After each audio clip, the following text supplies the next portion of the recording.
Do t'i bëja thirrje të gjithë shqiptarëve që ta përdorin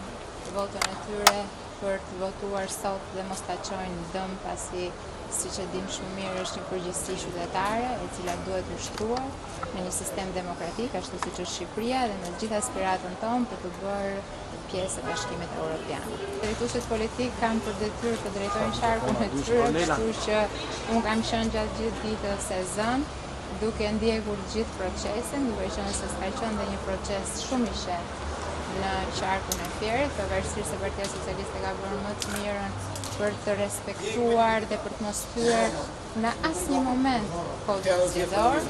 dhe dua të përgëzoj të gjithë kandidatët e listës Partisë Socialiste për sjelljen shumë bullore që kanë pasur gjatë ditës sotme dhe që do të kenë deri në fund të këtij procesi, gjë e cila besoj që ju e keni faktuar vetë, sepse kanalet tuaja kam qenë duke ndjekur deri tani, nuk është respektuar nga kandidatët e partive të tjera.